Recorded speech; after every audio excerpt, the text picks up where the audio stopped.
as we announced in the when we shared this on social media, this is a shortened version of a webinar I gave in last August at the IATEFL BSIG, and also at the APIVA BSIG in November. It is well, I changed it quite quite a lot, so but it's based on those two presentations. So the idea was to look into the past, so a quick revision of what we mean by BELF, and then some possible future directions. That's the purpose then of today's presentation. So let's move on. This is the agenda for today. First, we're going to have a recap on some of the basic BELF principles, because in this group we've got people who are very much acquainted with BELF. We've got people who maybe this is their first encounter with BELF.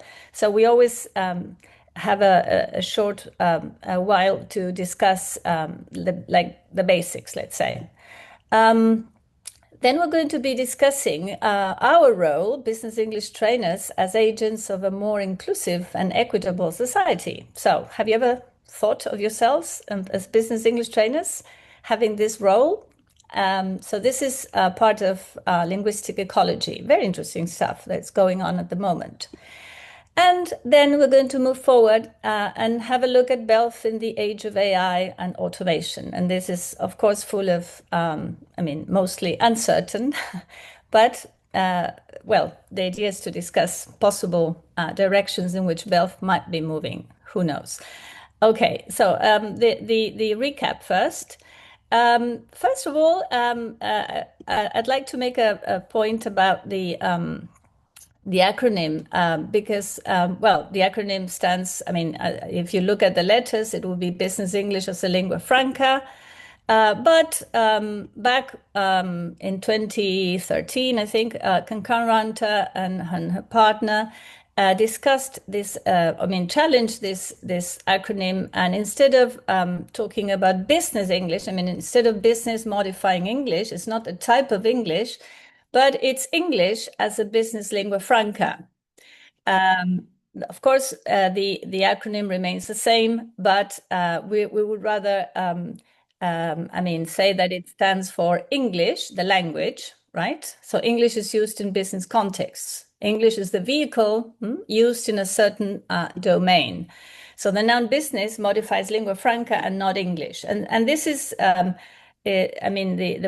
purpose of this reinterpretation of the acronym has to do with emphasizing the domain rather than the type of English. It's not a type of English. Well, this said, I thought that we could go very quickly through the different stages in ELF research. You know that BELF is.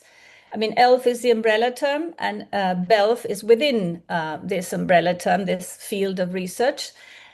And in 2015, Jennifer Jenkins, one of the mothers of ELF, she distinguished or discussed these three stages in ELF research. So first, when it all started, end of the 90s, mid 90s and now 90s, beginning of 2000s, the focus was basically on form, right? By this we mean lexicogrammar, right? And there was this idea, this question whether it could be codified, if it was a variety or a dialect, if it was, what was ELF? That was the first stage in the research trajectory, let's say. Then the focus was on variability, but ELF, the same as BELF, of course, is very context specific. It varies, it changes all the time. It cannot be put in a box. So that was a second stage in this research process. And today, according to Jennifer Jenkins, we are in this in the stage which they call multilingualism, right? And this, of course, is the same. This is happening in the ELT world. There is a research paper by British Council published last year where they identify the most hot, the most topical issues discussed in ELT in the last 10 years. and multilingualism, intercultural issues, issues related to power and identity, social justice. These are like the buzzwords in applied linguistics in ELT in the last 10 years.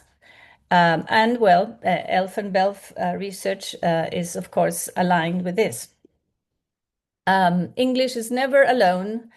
It's always cohabiting in the same context. It's always surrounded by other languages that are interacting with English all the time. This is the idea, well, but more about this in a minute. So I just chose two definitions of BELF that are very popular, but there are lots. One is this one here by Alessia Kogo and her colleague. I struggle to pronounce her name, so I will say Kogo et al. Well, they define BELF as a dynamic, this question of being variable, dynamic, changing all the time, a dynamic medium of communication with multilingual resources. So in this context where it's always surrounded by other languages, and in a professional workplace, that's the domain, right? Or we could look at Concurrent's definition. Well, she situates BELF within the umbrella term of ELF, the umbrella discipline. And she mentions, well, they, because it's Concurrenta and her partner, and her colleague, three main characteristics. The domain of use is, which is, a key in defining BELF because it refers to international business. The role of its users, they're all professionals at work, in the workplace. And the goal of the interactions, they interact in order to get their jobs done and to create a report. So these are very basic features of BELF. So in this revisiting of BELF, I thought we could look at some of the definitions. There are others, of course, but so the original principles behind, English as a shared resource, not owned by native speakers. So this questioning of the ownership of English and native speakerism is one of the key issues within ELF and BELF research. BELF has been different, neither better nor worse. I mean, it's not a poor version of native speaker English, but it's a different thing. It's fluid, it's dynamic, changing all the time. It's hybrid. It's pluralistic as opposed to monolithic. So monolithic would be static, and we say that this is dynamic. So the idea is it keeps. All languages change. We know that, of course. Back to Saussure's. At the beginning of the 20th century, he said that all languages keep changing and are alive. But English, because of its nature as a lingua franca, changes dramatically and is changing as we speak. So multilingual resources, the concept of translanguaging is a key concept in today's research and associated with discussed in ELT in general, but in BELF and ELF in particular. More about this in a minute. Of course, we know that BELF prioritizes intelligibility, so its function over form. Its competence has to do with basically with its communicative competence with intelligibility.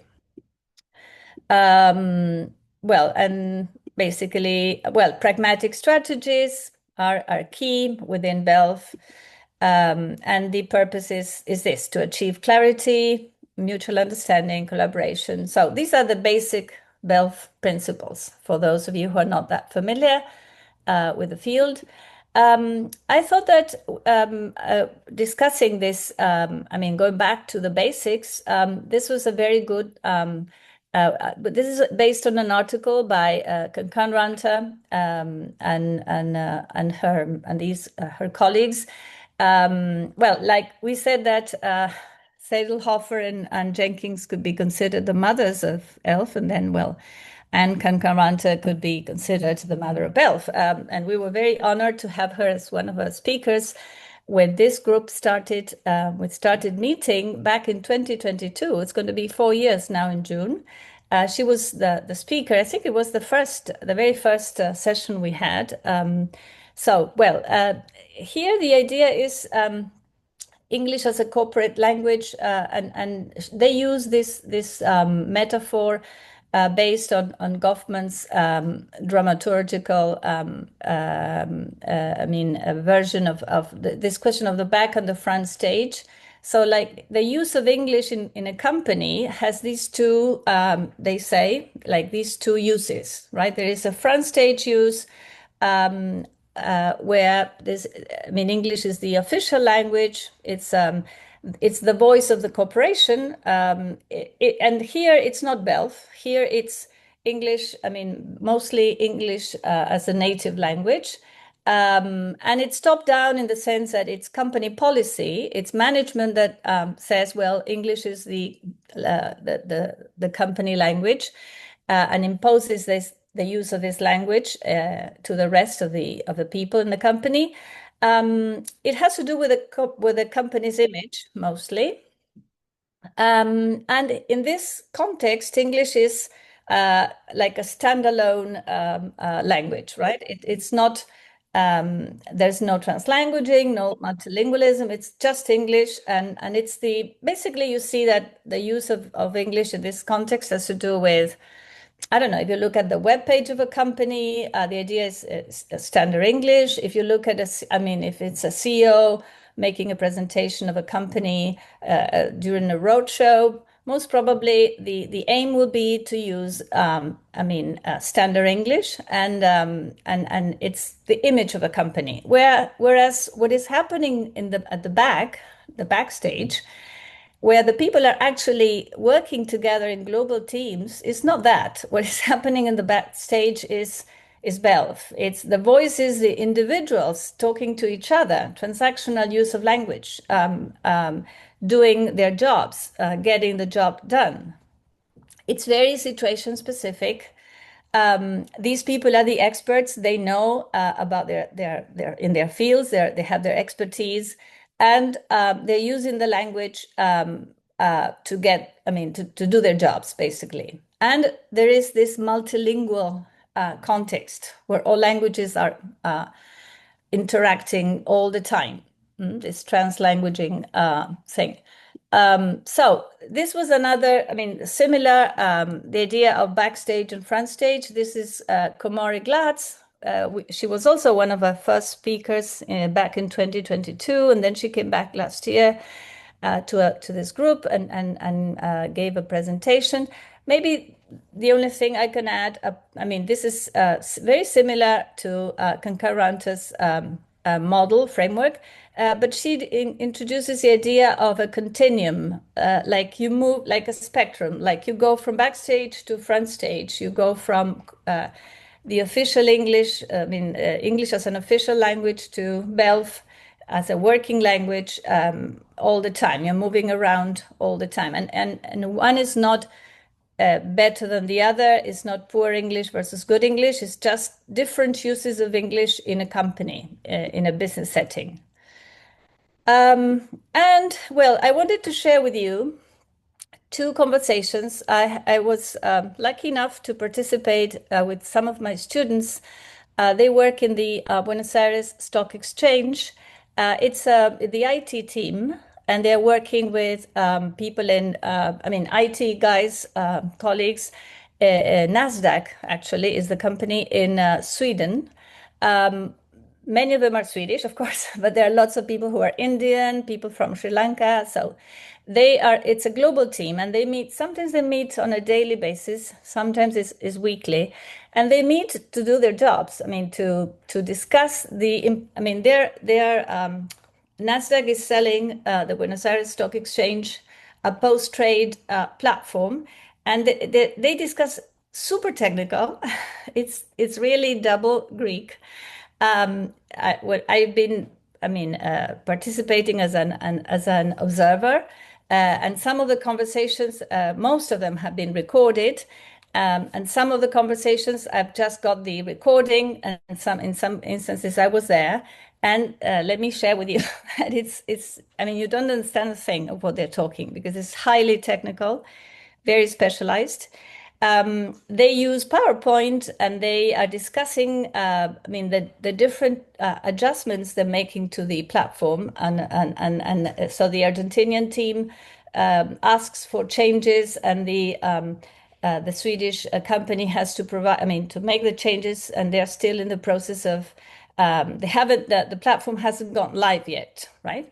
So this Marcelo here, who is an Argentinian IT guy, says, "Okay, I'm thinking in George. Do you remember if our operations people uses this card from the notebooks or the virtual PC?" And Jorge, another Argentinian guy, says, "I don't know with exactitude." Lovely word he's invented. But I think they are using the VM, but I can ask. So if the prescriptive teachers among you had this dialogue, as a role play activity in class, probably you would make a point about the word exactitude that doesn't exist. You would, well, correct the grammar, right? And there's one more conversation that I want to share with you.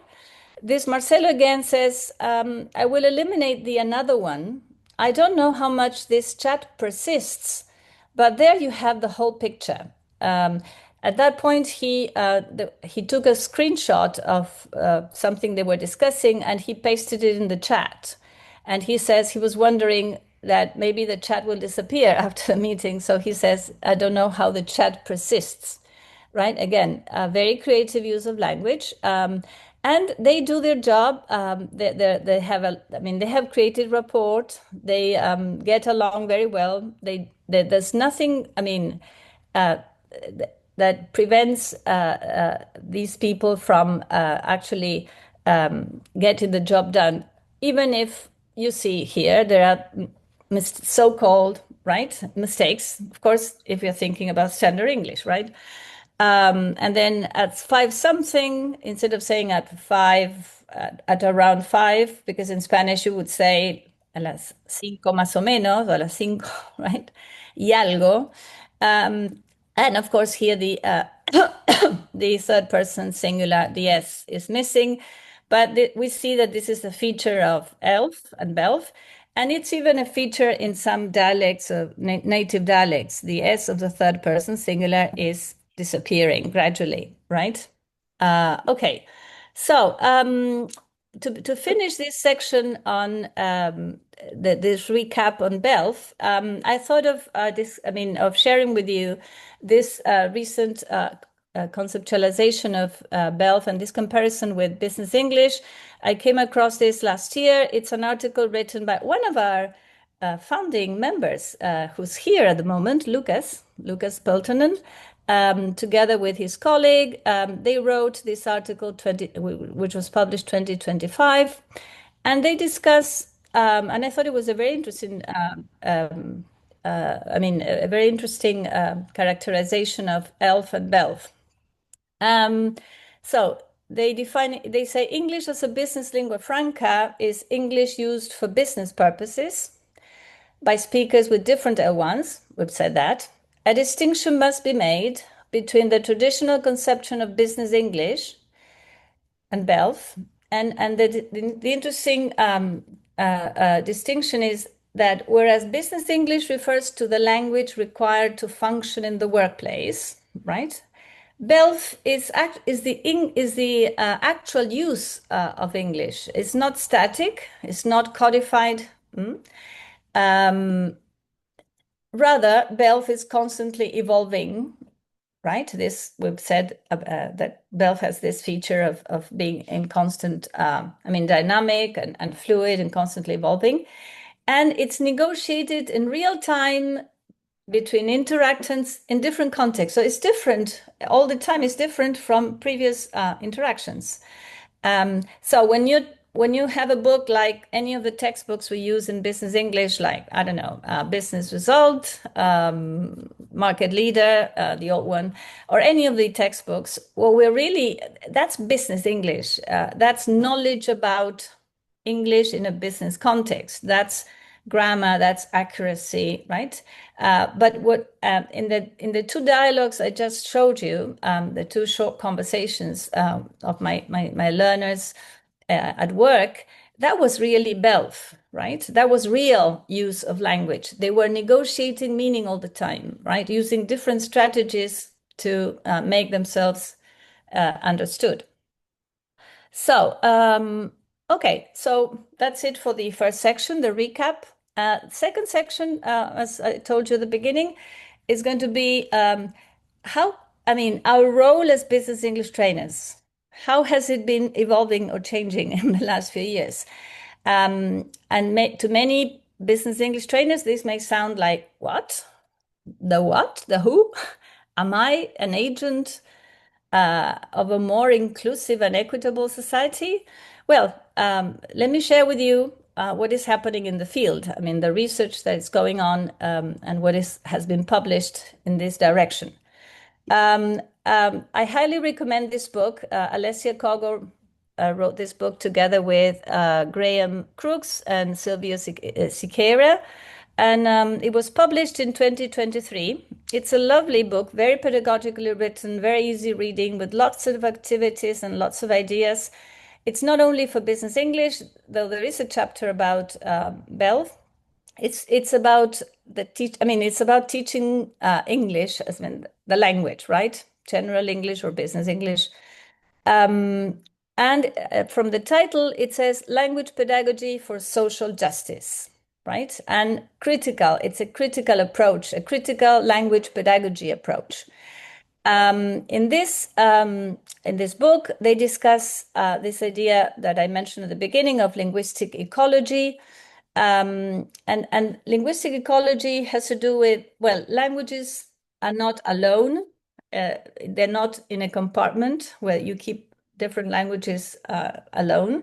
They're all interacting. And well, linguistic ecology, it basically raises this question of how language education can be framed to transform social inequality. And in times where democracy is at risk and where there is social justice is being also scrutinized and discussed. And I think it's very timely that in applied linguistics we should be discussing this, and we should be trying to take responsibility, right? So what is critical language pedagogy, CLP? Well, it's basically a teaching perspective that reflects basic values having to do with social justice and democracy. The whole book is inspired, and they say so at the beginning of the book in the preface. It's inspired by Paulo, the famous Brazilian pedagogue, Paulo Freire. And BELF can be seen, they mention this in the book, as a vehicle for empowering non-native speakers in companies. And this question we mentioned before of challenging all the biases against, against non-native speakers, or the biases towards native speakers, right? Okay, so equity and inclusion. So I mentioned the idea of translanguaging, and this is a way in which social justice, or a way in which, business English teachers can advocate for critical teaching of the language. Translanguaging, well, as you all probably know, it's both a pedagogy and an applied linguistic field of research that basically says that languages are not stored separately. We know this now from now in the last 20 years from neurosciences, that languages in the brain are all stored together. So the famous don't translate, use only English in class, don't use the mother tongue, things that we were told in the 80s and 90s, that the famous English only classes is a false belief, right? And there is lots of pedagogical support research that supports this question of English only classes as being, the notion of that as being outdated. Ofelia Garcia and Li Wei are big names in the translanguaging research arena. And then, well, we have basically what we have seen is this shift from a monolingual understanding where it's only English to a multilingual or plurilingual communication. Well, if we say that language use is fluid and dynamic, well, the idea of translanguaging is that all the languages you know, that is to say, the linguistic repertoire, you can make use of it. In a business situation, people do that. I've been in meetings where my students, I mean, at some point they borrow words and bring in words from Spanish. They bring words from Portuguese. I mean, people do that in companies. Even if a company says the language, the company language is English, this is a top-down decision. In the real thing, in the real situation, I mean, meetings, they make use of all their linguistic repertoire to put meaning across. Well, there are studies that show that allowing students in a language class to use their language one strategically doesn't mean to use it just because, but to use it strategically. It aids comprehension, it reduces cognitive overload, it supports vocabulary acquisition, etc., etc., etc., fosters confidence. Last year, June 2025, we were honored to have Alessia as one of our presenters in these conversations about BELF Group. And she discussed briefly, but she mentioned this question of, well, she wrote an article in this, companies say that international business is conducted only in English, and if they say so, and that would amount to neglecting this multilingual concept that we were mentioning. But in real practice, this never happens like that, right? There's lots of translanguaging going on. And this brings us to another interesting point, the question of power dynamics, issues of having to do with power and identity, power relations in BELF, and we wonder what is the role of language in the way leadership and authority are perceived. So these are topics that have been discussed. There's lots of research going on regarding this topic. So what we're discussing now in this second section is research that has more recent research, and research that is still very popular in the field. Language as power. In the meetings I attend with as an observer, I see that, of course, fluency, accent, language proficiency, they do influence who speaks and who dominates the meeting. Sometimes I've seen, for instance, one of among the Argentinian participants, there's one whose English is very strong, has very strong skills, and he does most of the talking. He's not the one who knows more about the topic. He's not the one, the chief of or the one in command, or the one who has the expertise, but he's the one who speaks better English, and very often he does all the talking, and the others keep silent. Not because they don't have anything to say, but because they're afraid or their English is not good enough. So there is unequal participation, yes, and this is something to work on. I mean, that we have to work on as business English trainers. So challenges, misunderstandings due to different accents or cultural communication styles, feelings of exclusion of some of the participants. They feel marginalized, they cannot participate. This implicit bias, like native English, is still, if you ask many of my learners, and I've been trying to brainwash them, but they still say, well, I'd like to speak like a native, or native English is nicer, it sounds better. So this kind of, prejudices. Very often the hierarchies are based on language proficiency. This is what I've just said, rather than professional expertise. Well, I don't have the time. Maybe this could be an article that we could discuss in a future session. There is this article, I will just mention it, where the shifting perception of Japanese BELF users. I mean, Japanese users in a business context who admit that BELF is okay, but at the same time, they have this ambivalent feeling that they should be speaking proper English. So I think it's an interesting article to discuss, and maybe we could all read it together and discuss it in a future session. But I won't have the time to do so now. The same with this article published 2023 about this is another hot topic in ELT today, decolonizing business English, exploring classroom ideologies. So no time today to discuss it, but I think it's these two articles could be, interesting and very rich to be discussed in future sessions. So moving forward, BELF in the age of AI.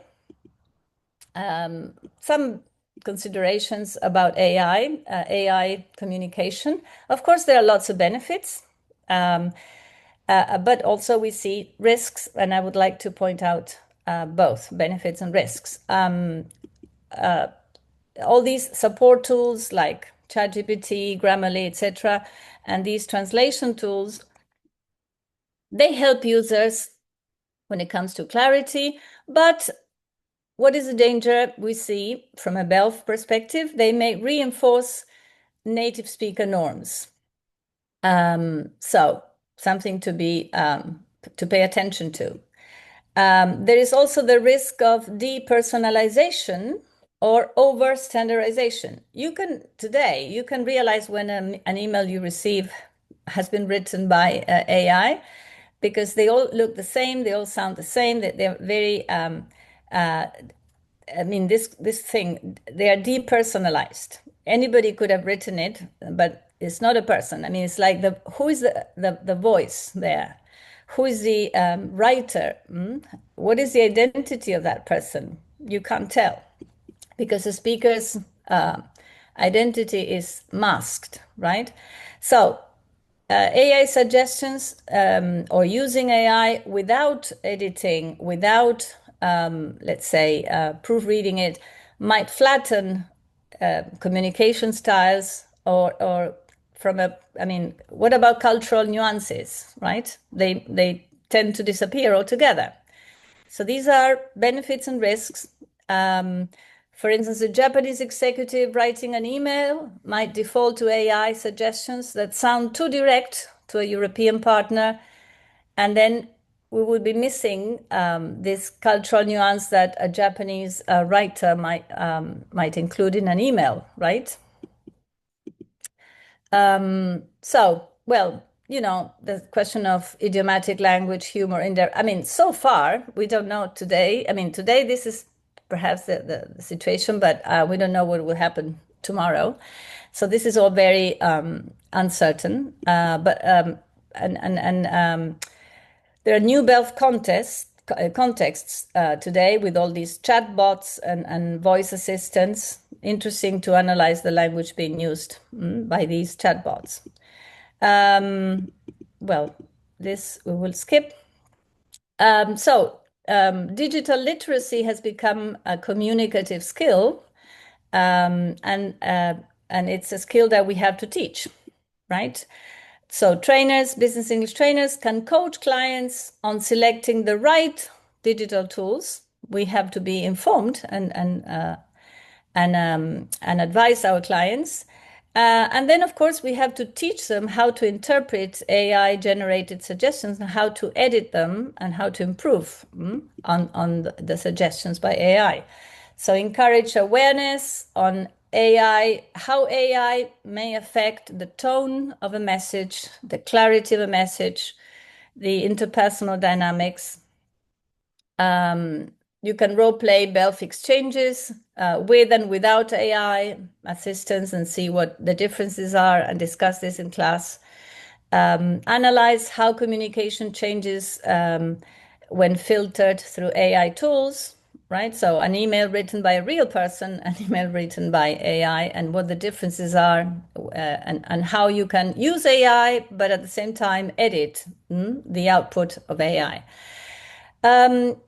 What I did then, and that's the last 3 slides I've got here, what I did was to ask ChatGPT, Copilot, Gemini, and one more tool. I think it was Perplexity. I asked them, what do you think are the directions in which this BELF is moving? And I got very interesting stuff. So what I did was I summarized what the different AI tools, what I got from the different AI tools, and I also included some of my own thoughts. And this is what I got. So from English as the default, to English as an orchestrating hub. So what does that mean? How does that sound to you? So English, it says AI mediated tools will make fluid movement across languages more normalized. So moving from one language to the other, reading in English, writing about that in Spanish in my context, discussing something in a meeting in Spanish, then writing an email in English to somebody else about the meeting. So English is the default language, they say. It's a coordination language rather than a linguistic endpoint, rather than being and the aim, the thing in itself, it's a pivot around which other languages are, it says here, mobilized. So it's like an orchestra conductor, right? English becomes, in the multilingual context, English can become an orchestra conductor. So we still have a role. So this aligns closely with BELF, with the emphasis that BELF places on English as a resource rather than native like competence. Another thing, another direction in which BELF is likely to evolve, well, it's happening already. It's a greater legitimization of translanguaging practices. So you're not supposed to be ashamed of using other languages. You're not supposed to be. This is allowing the use of other languages and making it, let's say, valid. So multilingual repertoires will be explicitly valued. And we said before, communicative success has to do with being effective and not with linguistic accuracy. So this AI may institutionalize what BELF research has been saying for decades. As an informal practice, we've been using translanguaging. Well, AI has brought translanguaging into the picture in a legitimate way. Well, we said that the beginning of today's my presentation today, I said that communicative competence, it's not like linguistic accuracy, is communicative competence. And these what I got from ChatGPT and one of these AI tools was AI augmented pragmatics. What they mean here is that using AI, users will need to prompt, evaluate, and adapt AI-generated English. So pragmatic strategies in order to use AI efficiently for communication purposes, right? So not to rely 100% or blindly on AI, but to adapt it, to change the tone, include that information in the prompt, right? So BELF competence will probably move will include critical AI literacy, right? For sure. And pragmatic and more pragmatic awareness than we used to think of. But of course, this will also bring about asymmetries and new power dynamics between those that have access to AI or those that are good. It will democratize participation, but it will also amplify inequalities. This is, of course, part of the game. So BELF research, it says here, will probably turn more sharply to ethics, agency and linguistic ownership. And these are things that have been discussed. They started to be discussed like 10 years ago, and now it's even more topical than before. When it comes to BELF pedagogy, it goes from teaching English to teaching meaning-making ecosystems. So this idea of the multilingualism, this idea of all the languages together, interrelated, making up an ecosystem. Thinking about, well, what have I've just said, audience, context. BELF teaching will move further away. It has already moved from language transmission only, but it will move further away from language transmission and closer to this idea of communicative orchestration. How do you like that label? Sounds a bit pompous. So to sum up, the future of BELF is likely to be less about English itself and more about how professionals strategically move. I mean, as if you were moving the pieces on a board game, right? On a chess board, for example. So how to move your pieces strategically using English, other languages, and AI tools, like all together to achieve shared understanding. So this is the end of it. The evolution does not weaken the BELF paradigm. It confirms its relevance. It positions BELF as a key framework.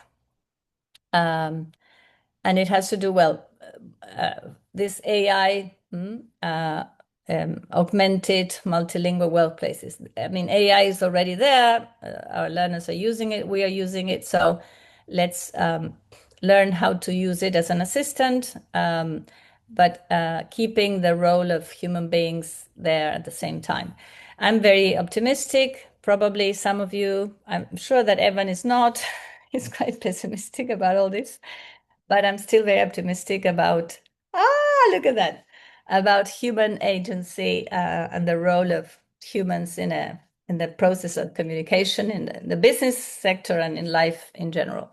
So, well, this is just the same. I'll share this presentation with you afterwards. These are the references. Thank you very much.